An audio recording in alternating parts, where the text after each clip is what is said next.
Ramabhadracharya. Of the name Ramabhadracharya, Ara and Odra, resident of Orissa, Simasvara, of the name Simasvara, Tapana Acharya, of the name Tapana Acharya, Ara Raghu, and another Raghunath, Nilambara, of the name Nilambara. Among the devotees who lived with Lord Chaitanya Mahaprabhu at Jagannath Puri, Ramabhadracharya was the 26th, Simeshvara the 27th, Tapanaracharya the 28th, Raghunath the 29th, and Nilambara the 30th. So there's no purport to this. I got quite excited when I saw Raghunath mentioned in the sloka, because Raghunath Das is one of the famous devotees, one of the 6 Goswamis, Lord Chaitanya, but here you just see in the translation it says Ara Raghu and another Raghunath. So I traced back in the family tree, and Raghunath Das came in the 10th or 11th branch of Chaitanya tree. So it goes on for about 3 more verses about all the devotees that live with Sri Chaitanya Mahaprabhu in Jagannath Puri. So I think I'll cover this as just like one solid block of a sort of a description of the devotees, and then I'll clear it for next Saturday where it goes on to a different topic. So I'll just read the next 3 slokas. Singhabhata was the Singhabhata, Kamabhata, Dantura, Shivananda, Gauri, Purva, Britya, Pabura, Priya, Kamalanda. Singhabhata was the 31st, Kamabhata the 32nd, Shivananda the 33rd, and Kamalananda the 34th. They all formerly served Sri Chaitanya Mahaprabhu in Bengal, but later these servants left Bengal to live with Lord in Jagannath Puri. Next text, Achyutananda Taitacharya Tanan. Achyutananda Advaitacharya Tanaya Nilachalarai Prabhura Charanashraya. Achyutananda, the 35th devotee, was the son of Advaita Acharya. He also lived with Lord Chaitanya, taking shelter of his lotus feet Jagannath Puri. So one line purport here, there is a statement about Achyutananda in chapter 12 verse 13 of Adi-lila.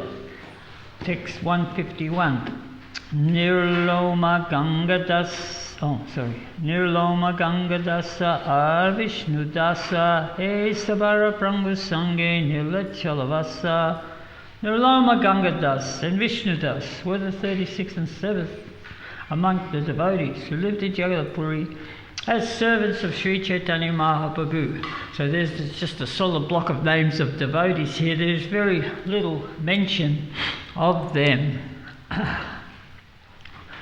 Dugame Parimendasya Skalapati Mahosvakripa Yustadanina Shanta Shanta Lambanam Namaginat Marandasya Jananjana Sulakaya Chaksuran Milatam Yena Tasmai Shri Guruve Namaha.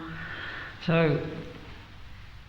a little bit said here about Achyutananda, but it's just a little detail that Achyutananda was the son of Advaita Acharya, one of the Panchatattva, one of the principal devotees of Sri Chaitanya Mahaprabhu, an incarnation of Vishnu, incarnation of Lord Vishnu, Lord Shiva put together, Sadashiva. And he had 6 sons, 3 of which were devotees, and Achyutananda was the eldest, and he was a very, very devoted to Sri Chaitanya Mahaprabhu, even at the age of 3 or 4, when Chaitanya used to come to his place, to his father's place.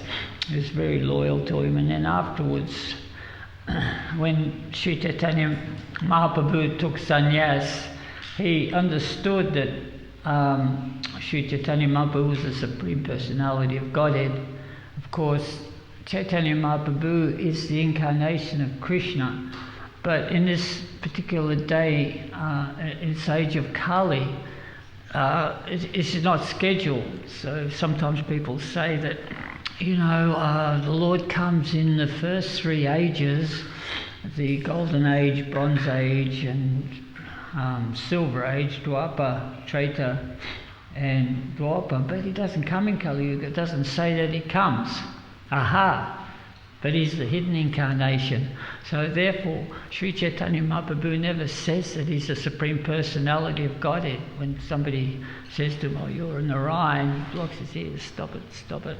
I won't handle any of this. I'll go away. He doesn't want to actually think of himself as the Supreme Personality of Godhead, because he wants to emulate the mood of a devotee who is relishing the nectar of devotional service to Radha and Krishna. He, as Krishna himself, he is Krishna himself, the incarnation Krishna and Radha. But then, as Krishna, he saw the nectar which the devotees were receiving from just serving him, and he couldn't understand it. He couldn't understand the reciprocation. And he's the Supreme Personality of Godhead. He understands everything, but this is one thing that was that he couldn't actually experience. So therefore, to experience it, he came as Sri Chaitanya Mahaprabhu, and it was very, very timely, because he came to spread the particular Dharma for this age. Because usually the Yuga Dharma, there is a particular sort of Dharma for every age, just like in the Golden Age there's meditation, and in Dwapara Yuga there's elaborate temple fire sacrifices, big Agnihotras, and in Dwapara Yuga there's temple worship, elaborate temple worship. So in Kali Yuga it's chanting the Lord's holy name. So we're very, very fortunate that this particular Kali Yuga, Chaitanya Mahaprabhu came as Krishna to himself to spread the chanting of these holy names. So when he was in Jagannath Puri in his capacity as sannyas, he was always mindful that the Lord's names go everywhere, and he was sending devotees all over India. So these devotees that took shelter of him, a lot of these devotees were from Bengal. Some of the devotees he sent back to Bengal to keep chanting the holy name and spread Prativate Chaitatu Nadaharigram in every town and village. The holy names of the Lord will be heard, because that is the way forward for liberation in this age of Kali. So he sent his brother Nityananda Prabhu, Chaitanya Nityananda. He said, "You have to go back to Bengal." Lord Nityananda goes, "Okay," with a little bit of mild resistance in the beginning, because no one wanted to leave Lord Chaitanya, but in the end Nityananda took some devotees with him, and they went back to Bengal and they preached the holy name of the Lord. Some of these devotees here stayed with the Lord, but anybody who wasn't a personal servant of the Lord, they were involved in the Sankirtan movement, and we know that he spread the movement all over South India. So these devotees would also have been very, very active in the process of spreading Krishna consciousness, even though they were based in Jagannath Puri. So there is not much information about them. But what I want to talk about today is the other devotees that came to Sri Chaitanya Mahaprabhu. They weren't from Bengal, they were just from other places that had been put there ready for the Chaitanya Lila to happen. Such beautiful devotees like Rupa and Sanatan Goswami and all the 6 Goswamis, because Sri Chaitanya Mahaprabhu gave him his brief association, gave him the instructions on the process of Krishna consciousness, and then told him to go to Vrindavan. So they were separated from his association, but they had a very, very specific purpose. that they had to revive all the lost holy places that were there in Vrindavan when Krishna lived there 4,500 years ago. It had become very much overgrown. It was just a jungle with a few sadhus there. Vrindavan was just... there was temples there, but not in the capacity like what we know when we see temples there now, because subsequently after the Goswamis, a lot of kings built the temples there. It was just a very, very humble territory. Lots of tigers, lots of lions. Sages kept getting eaten by tigers. So it wasn't a very safe place. And so Rupa and Sanatana went there, and they began to find all the different lost places, and then it was a very important project, because I was just thinking about putting the whole thing into perspective, because Sri Chaitanya Mahaprabhu came to India in born in 1486, so in the 1510, 1511, 12, he was spreading Krishna consciousness all over India. So he said Prativate Chaitata all over the world. But at that point in time, there was a separation. There was the Eastern world and Western world. So India, no one ever travelled outside of India, and there wasn't much facility for that. So in the minds of those people in India, the other side of the continent, the other side of the world hardly existed, and vice versa, even though there was a little bit of trade going on. But simultaneously, on the other side of the world, there was a big renaissance that was going on, that there was an upliftment in the consciousness of people. So some people might say there was an astrological event, that the stars were aligned and all this age of enlightenment was happening. But the devotees see it as the mercy of Sri Chaitanya Mahaprabhu, that his potency, spiritual potency, had begun to spread all over the world. So at that point in time, it didn't spread to Europe. So one may wonder why, if he said all around the world, it just happened in India. But there's certain processes and certain wheels in motion that move at different times. And I just want to quickly mention the one process is Dharma, Artha, Kama and Moksha. That is going on in society, and that is one that's not actually regulated by time. Just time regulates most things, just like it regulates the seasons. We are now in the 5th day of winter, and boy, do we know it, right? We're all feeling the effects of winter. So it's regulated. Winter was pretty much on time, 1st of June, and light the fires, put up the shutters, because it's getting cold. So it's very regulated. Winter, summer, spring, and all the different seasons come. So similarly, on the larger scale, we have all the different yugas. The Kali Yuga has come now. It's 5,000 years into Kali Yuga. We have the stars. They're revolving around the sky in a certain fixed pattern, and according to the injunction of time, everything is rigid. But one thing that's not rigid is the way society functions sometimes. Dharma, Artha, Kama and Moksha is according to the consciousness of the society. Religiosity, economic development, sense gratification and liberation.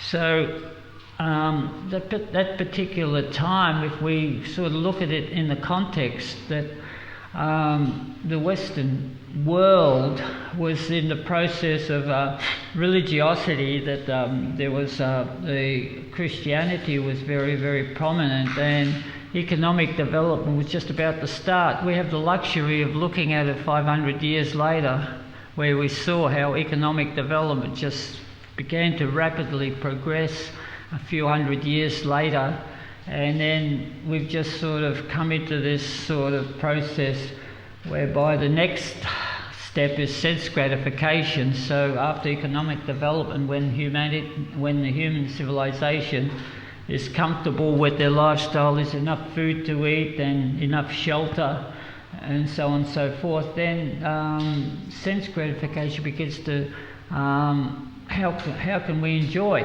And normally that sense gratification regulated by the Shastras. So well, you can enjoy in this way, you can enjoy these types of foods and these types of ceremonies, whatever, and usually people are very satisfied and they're done as an offering to Krishna. But in this day and age, it's sort of come with such a rush where atheism has become prevalent, and any of these sort of regulated enjoyments have been curtailed or been abandoned. So now there's sort of like enjoyment with abandonment. How is it? Without any regulation, with abandonment.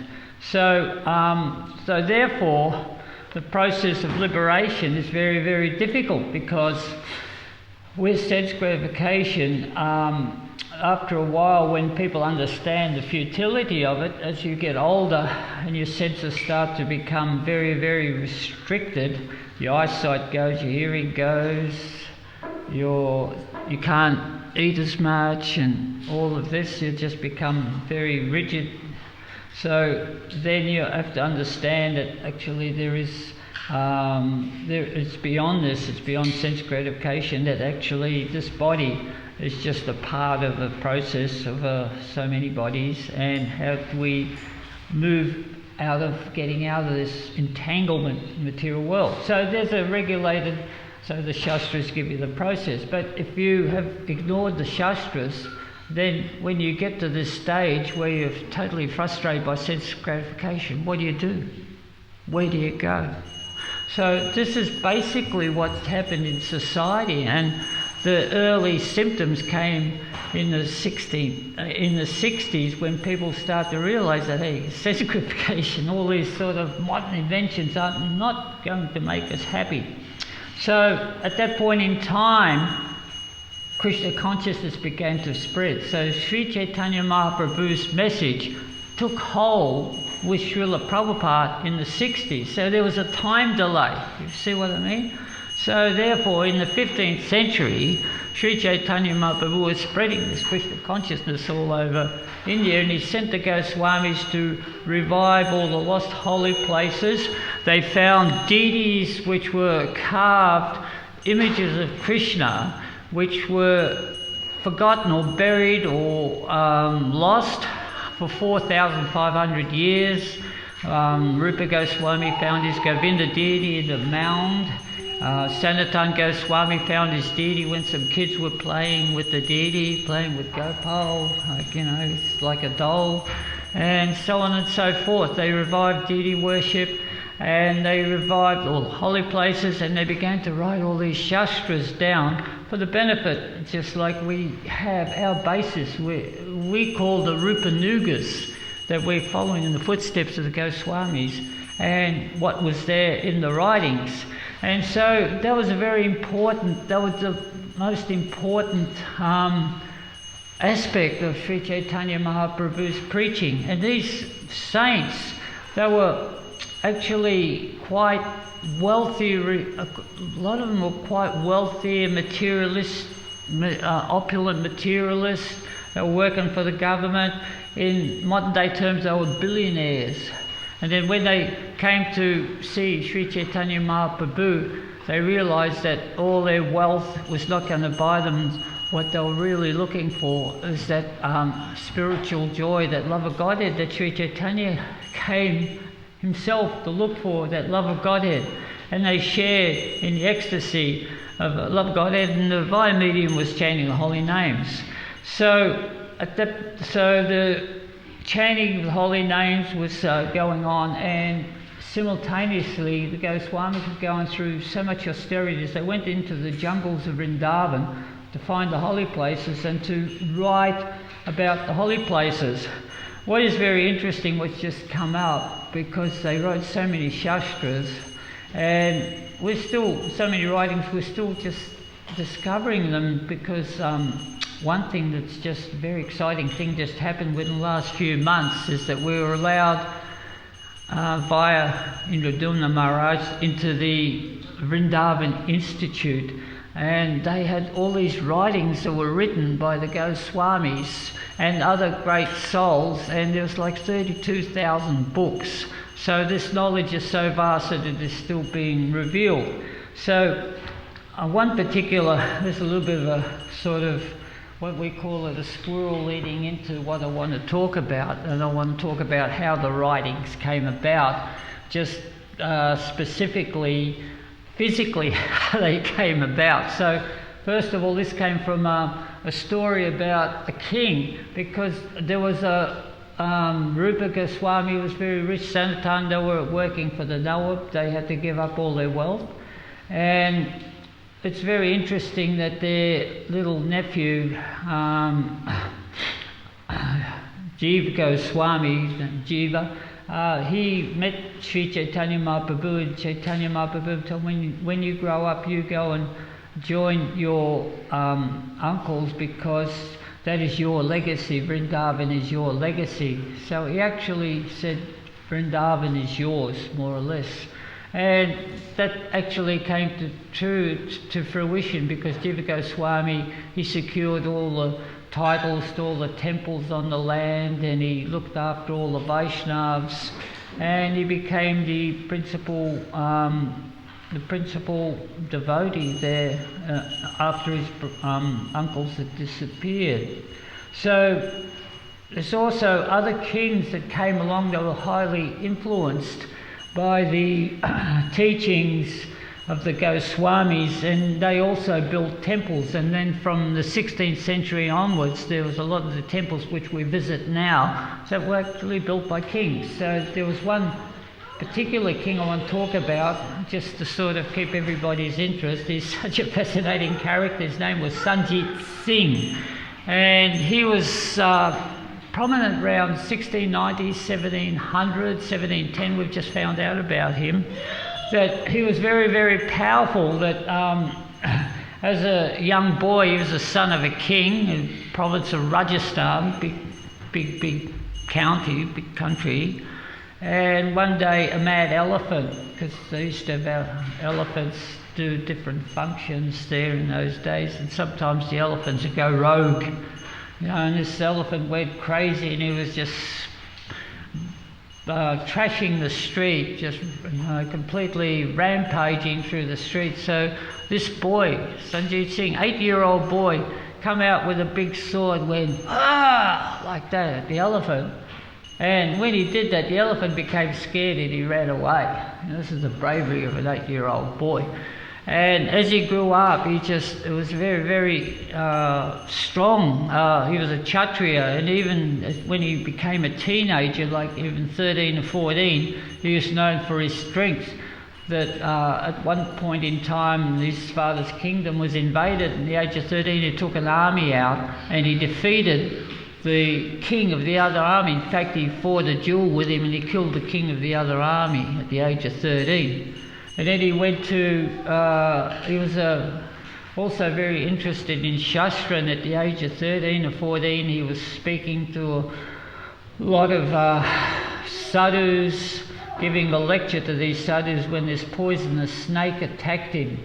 And what was really amazing was that he dealt with the poisonous snake and he didn't drop a word while he was giving the lecture, like that. So at the age of 17 and 18 he was married to a very beautiful lady, and then his father died and he became king at 18.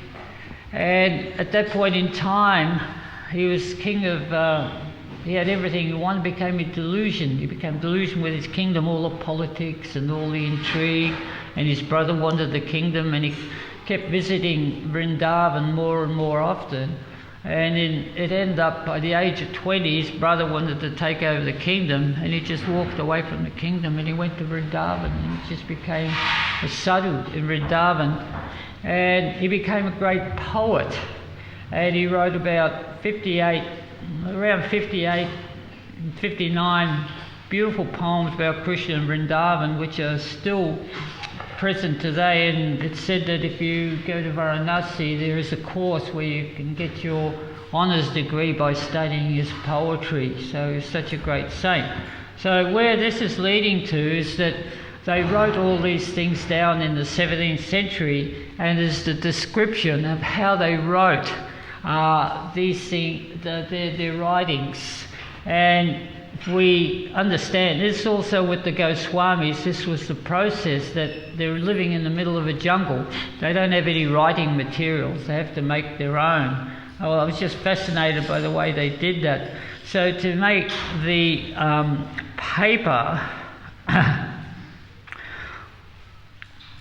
so first of all, those people, those great devotees that were writing things, they had to undergo so many difficulties. There was nowhere to store their writings. They were in the middle of a jungle there. So you still see sometimes they use this red covering. I don't know what it is. They cover all their shastras with this red type of cloth, and they've survived 400 or 500 years, which is doing a lot better than current writings today. If you have a book that was printed in the 40s or 50s, it's sort of pages are turning yellow by now. So they had to work out a method how to store it. They didn't have any light to see. They had maybe had oil lamps, but when it got dark, there was nothing that they had available there. And they were in a certain pose that they were writing these books, and then their back becomes sore, their eyesight would diminish, their memory would fade, so they didn't have any access to our Google search where we can find anything we like. They had to remember everything, so they were going through so many austerities. So they used to write in their books that please handle these books very carefully and don't give them to anyone who's not going to look after them. And they said don't put them anywhere near oil because oil will destroy them. And so they asked for the mercy of everybody who read the books because of the austerities they had to undergo to write these books. So they had to make their own paper. So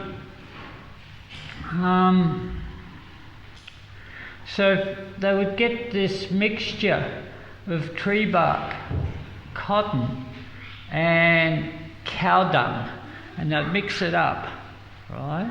And then they get wooden hammers and they'd beat it on the flat rock, flat ground, beat it till it was sort of like a real thin, till it was like a very thin papery substance. Then they'd dry it for so many days.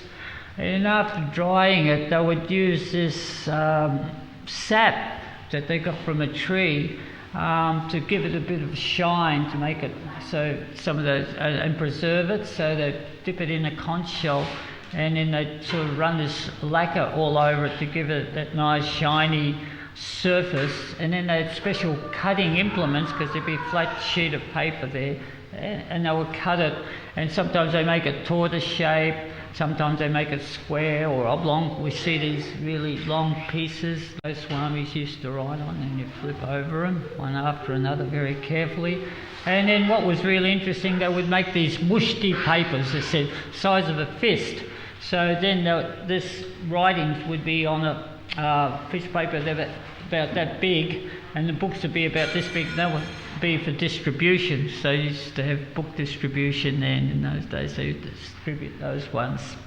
So to make the ink, then they'd have to make their own. So they would boil the sap of a banyan tree, mix it with red beryllium, kuch, amber, almonds, and cow urine, and they'd crush it. There was this ink, they'd boil it, then they'd crush it with a burnt tusk of an elephant, and that would give the ink some brightness, and they'd also make red ink and blue ink. So when they wrote their books, they would start at the first letter with the red ink and then finish with the blue ink for the last letter or the last word. So that was their process that they had to go to write these papers, these books, so you can understand a little bit more about the austerity that's gone behind that. And they had a yellow paste, like we have liquid paper, they had yellow paste for correction. So if they made a mistake, they would have to rub the paste over it. So some of the manuscripts you could see that there's some yellow paste there, and you think, oh, what is that? Oh, well, they've just made a correction. And when you look at these manuscripts, they're so beautiful, they're so straight, the writing's so perfect. So they used to have this ink where they draw these lines. So when they write on these lines, then the ink would disappear. So then these writings look so straight. And it said that it used to take one page of like a manuscript, 30 pages would take 450 days, a year and a half to make, over a year. So it was a very, very elaborate process. So this was the beginning this is the beginning of the stage whereby we also got the benefit of these writings because they got preserved, and we based on the Bhakti Rasamrita Sindhu, the nectar of devotion, the nectar of instruction, and so much is there for us. The Caitanya Caritamrita was written in the same way. This is what we're reading. So this is why it's so nice to actually relate to the Caitanya Caritamrita. That's why we have the readings on Saturdays and Sundays about Sri Chaitanya Mahaprabhu, his family tree, his activities, because this is still alive. This is still the Sankirtan movement. We're just sort of coming into effect. This is the process of time where we're all affected. And we're instruments in this Sri Krishna State Chaitanya Sankirtan. This is beautiful, liberating process. I was coming back with somebody from Sankirtan on Friday, and as we were crossing the bridge, somebody said, when you cross the bridge, it's almost like you go into a vortex or something. I think, what is it? You cross into another sort of dimension. I forget, like Chronicles of Narnia, sort of, you go into a cupboard and you come out in a different land. So you cross the bridge and you're in a different country, right? So this is the wonderful, process that we're following, Krishna consciousness. So it's very relevant to us.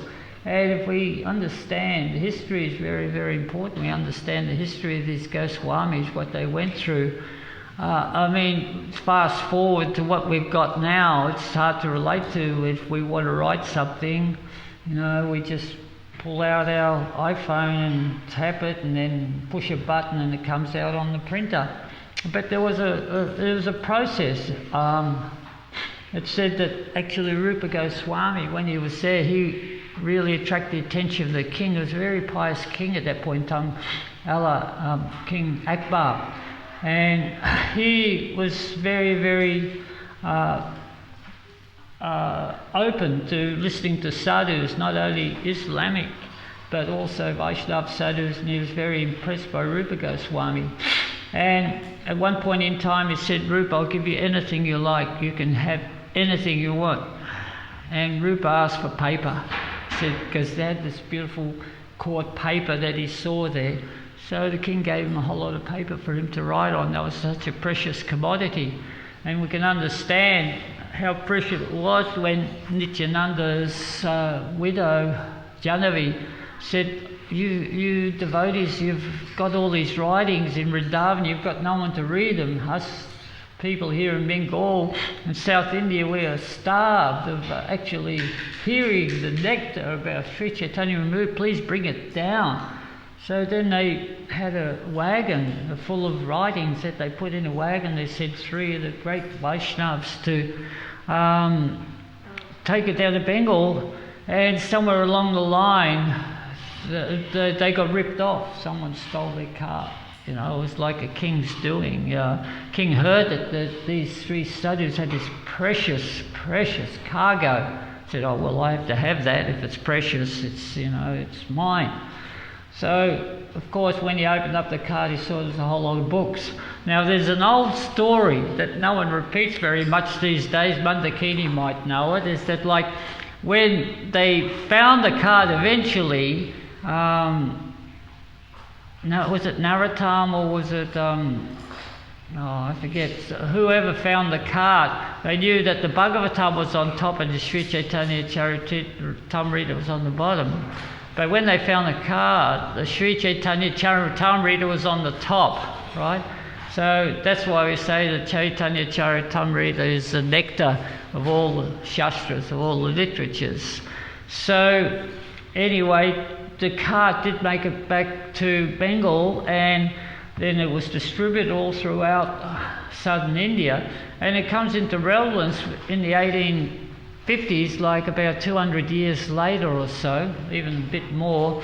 Bhaktivinoda Thakur, who is the third picture there. He's the father of Bhaktisiddhanta Saraswati Maharaj over there, who is the spiritual master Srila Prabhupada. So Bhaktivinoda Thakur, he was a Vaishnava and he was looking for these literatures and he couldn't find them anywhere. And it took a great deal of searching for him to find the Sri Caitanya Charitamrita. And then from then on, he orchestrated the spreading of the Sri Chaitanya Charitamrita, and then it came to Bhaktisiddhanta, who said to Prabhupada that these books, they're like the big Madanga. The chanting is like the little Madanga. We use the Madangas to go chanting. We can be heard all over Surface Paradise. We're going to do it on Friday night, but that's only Surface Paradise. But the books are the big Madanga. And when Srila Prabhupada heard this, he took it to heart and took sannyas, he went to Vrindavan and he started to write these books. And he had a similar problem with paper. There was not much paper around at that point in time in the 40s, 50s in India, and he'd write on the back of envelopes, on the back of letters. He could get whatever paper he could. And he used to write in those old typewriters here, click, click, click, click. Remember those old typewriters? They didn't change for so many years, you know, that all the Shastras Srila Prabhupada wrote were on those, and then when he had the Srimad Bhagavatam, 3 volumes Srimad Bhagavatam, he took it to the West. And then from the West he found the devotees were so helpful. There's so many wonderful stories about Dai Nippon, the Japanese printers who wanted to print the Bhagavad Gita, and there was so much negotiation going on and they weren't coming to any form of settlement till Srila Prabhupada came, and they saw Srila Prabhupada and they were very overwhelmed by his presence, his spiritual presence, and there was cooperation. And shortly after, in 1975, there was a great deal with Macmillan. And Macmillan printed that beautiful Bhagavad Gita, the big thick Bhagavad Gita that we have, the Macmillan edition. So all these books start to go out, the printings start to go out. And I still remember that the typewriters were there. I was using the typewriter until like about 1976, 77, when the IBM came. The IBM typewriter, the electric typewriter, we go ting, ting, ting, and it automatically go to the end and start again, right? That was just like modern. That was so good.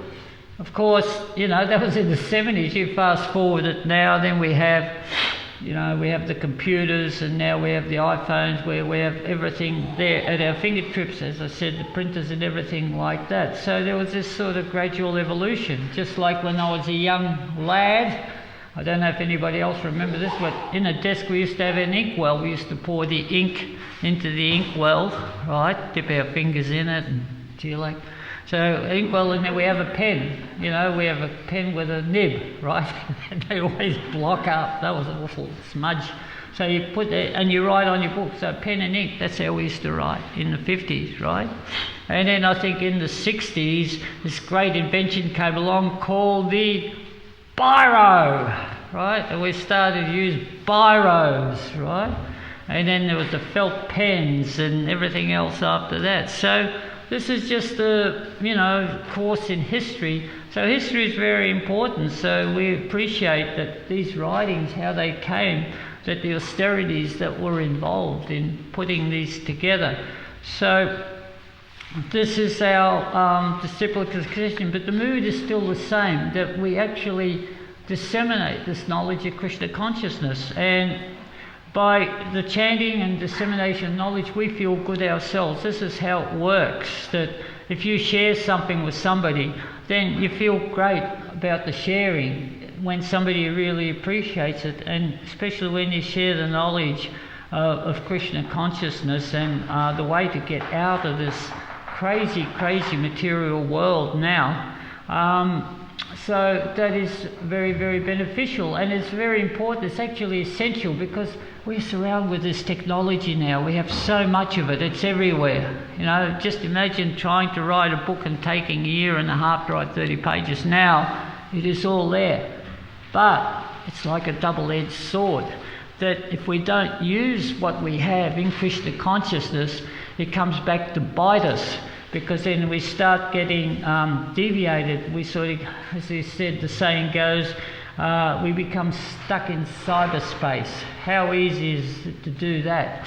And if you do get stuck in there and you're wallowing around cyberspace, then you're prone to the influence of what Prabhupada describes as in Bhagavad Gita as Maya Parati Gyanis, that those whose knowledge is stolen by illusion. And there is so much of that there is so much knowledge out there, but it's based on material facts which have no basis whatsoever, and they will take you away to some sort of theories that you have, and basically they will lead you further and further away from Krishna, because the general tendency of our society today is a very atheistic society, that they don't want to actually understand the connection that they have with the Supreme Personality of Godhead. So it's very important for us to maintain the connection once we've started with Krishna and utilise whatever we have, Yukta Vairagya, use it in Krishna's service. And that is the most beneficial thing that we can do for ourselves and for the rest of humanity at large. So, we've got through the time. So, has anybody got any questions or comments that they'd like to make?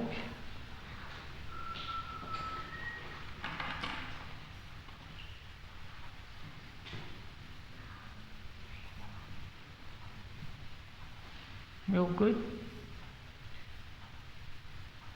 Jai, all glories to Srila Prabhupada.